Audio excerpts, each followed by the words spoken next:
Assalamualaikum warahmatullahi wabarakatuh. Apa kabar sahabat-sahabat radiografer yang super? Pada kesempatan kali ini kita akan belajar tentang pemeriksaan radiografi. Tepatnya adalah penata laksanaan HSG atau histerosalpingografi.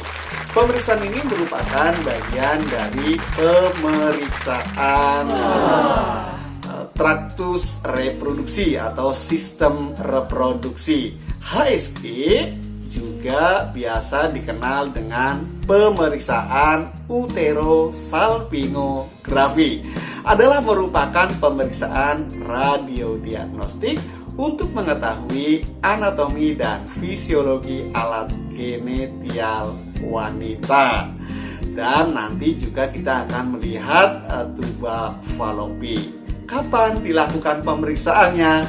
Waktu pelaksanaan pemeriksaan HSG adalah sesudah masa haid, tetapi sebelum ovulasi, yakni antara hari ke-8 sampai hari ke-13 siklus haid, dihitung dari haid pertama. Pasien yang akan melakukan HSG tidak boleh dilakukan ketika saat menstruasi karena pembuluh darah yang sedang dalam keadaan terbuka berpotensi akan terjadi penyumbatan pada pembuluh darah tersebut ya. Dan pasien ini juga sebaiknya dilakukan bila pasien tidak mengalami saluran pada sistem reproduksi, termasuk ketika pasien yang baru saja melakukan tindakan operasi rahim juga tidak direkomendasikan atau tidak. Selanjutnya ini adalah alat dan bahan yang digunakan. Di antaranya yang pertama adalah sonde uterus, kemudian speculum vagina, kemudian ada tenaculum atau portiotan, konus ukuran small, medium, dan large semua disiapkan, kemudian kasa steril, hensil atau sarung tangan steril, dan yang unsteril disiapkan, Foley kateter nomor 6 atau nomor 8, juga cannula injection dan shearing. Nah, ini kita siapkan semua walaupun digunakannya pada saat-saat diperlukan saja. Masih berkaitan dengan alat dan bahan, kita juga menyiapkan HSG kateter. Kemudian kontras media cukup disiapkan antara 5 sampai dengan 10 cc. Adapun spuit yang kita siapkan ukurannya 3 cc, 5 cc, dan 10 cc. Kemudian bahan ada betadine, kemudian alatnya ada bengkok, lampu sorot, kemudian juga foot stand ya, atau yang nanti kita tempatkan untuk kaki.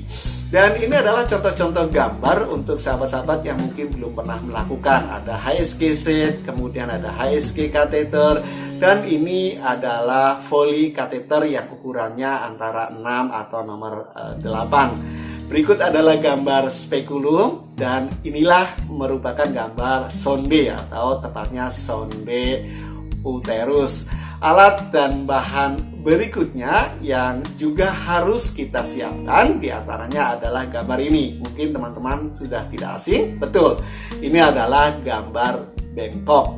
Kemudian ini lampu sorot untuk lebih menerangkan pada objek yang nanti akan kita lakukan pemeriksaan. Berikut adalah kasa steril dan contoh dari handscoon ya yang kita pakai atau kita. Berikut kita akan membahas tentang persiapan pasien sebelum pemeriksaan. Pasien melakukan perjanjian minimal 1 hari sebelum dilakukan pemeriksaan. Kemudian kita sampaikan kepada pasien untuk tidak melakukan hubungan badan suami istri atau coitus. Ini tujuannya adalah agar tidak mengganggu pemeriksaan supaya rahim dalam keadaan bersih sehingga tidak terdapat sperma. Kemudian pasien diberi penjelasan tentang proses perjalanan dari tindakan HSG ini agar mereka atau pasien menjadi paham. Kemudian kalau sudah paham, pasien menandatangani surat persetujuan tindakan atau yang disebut dengan istilah informed consent. Sahabat sekalian, kemudian sebelum dilakukan pemeriksaan, pasien dianjurkan untuk buang air kecil terlebih dahulu. Pemeriksaan kita lakukan setelah semua persiapan dilakukan dengan baik, dan ingat 30 menit sebelum pemeriksaan pasien diberi minum obat Buscopan atau Provenit, dimasukkan ke dalam anus kurang lebih 15 menit sebelum dilakukan pemeriksaan. Sahabat radiografer, berikut adalah teknik pemeriksaan. Langkah pertama adalah pasien tentu saja kita minta untuk ganti baju dahulu. Dalam hal ini adalah baju pasien. Kemudian pasien dipersilakan untuk supine, tidur telentang di atas meja pemeriksaan. Lalu kita ambil foto pelvis, lebih baik menggunakan fluoroskopi. Setelah itu pasien diposisikan seperti posisi litotomi. Dalam hal ini kedua paha terbuka dengan lutut fleksi. Sebelum dilakukan pemeriksaan, yakni kita akan memasang alat HSG. Nah, sebelum pemasangan alat HSG ini, pasien kita edukasi supaya pasien tidak takut sehingga dia bisa mengikuti pemeriksaan dengan tenang. Ingat, untuk lebih memberikan penerangan, lampu sorot diarahkan ke bagian genitalia. Bagian genitalia eksterna, kemudian kita beri betadin menggunakan kasa steril. Selanjutnya adalah spekulum dimasukkan ke dalam liang vagina, ditambah jeli, tujuannya agar licin sehingga pasien tidak terasa sakit. Demikian juga dengan cervix dibersihkan dengan menggunakan betadin menggunakan kasa steril. Dan untuk melihat bentuk serta kedalaman dari vagina, kita menggunakan sonde uterus. Kateter dimasukkan ke rongga rahim melalui mulut rahim ya atau portio, dan masukkan cairan 2-3 cc untuk mengisi balon kateter. Setelah posisi sudah bagus semua, lepaskan spekulum secara perlahan, kemudian pasien didorong ke tengah meja pemeriksaan dan kedua paha agar lurus atau posisinya supine.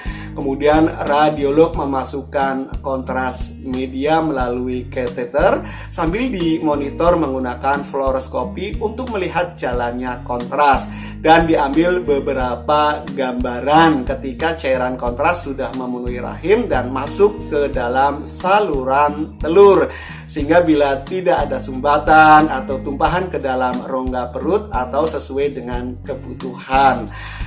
Posisi gambar yang diambil biasanya AP, kemudian oblik kanan dan kiri. Kita CP biasanya ada di sintesis pubis. Pemeriksaan berlangsung sangat singkat, cukup 15-30 menit.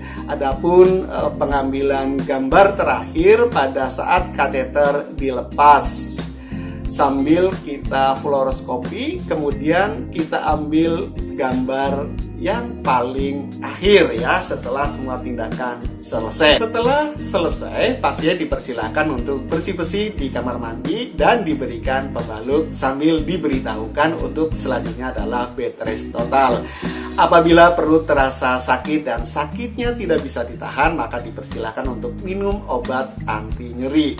Kadang beberapa pasien diberikan juga obat antibiotik karena ini biasanya ada dampak setelah pemeriksaan.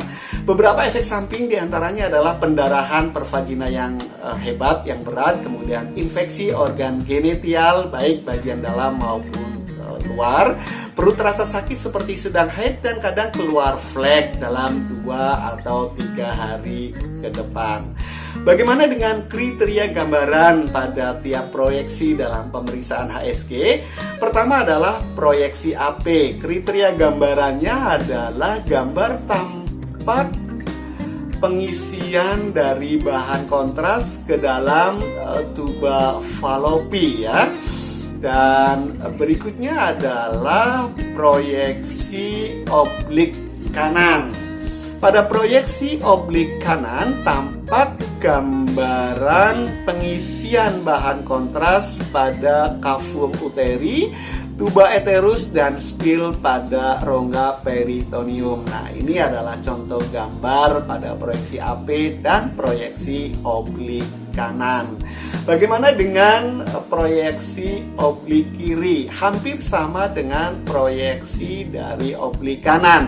yakni pengisian bahan kontras pada kavum uteri.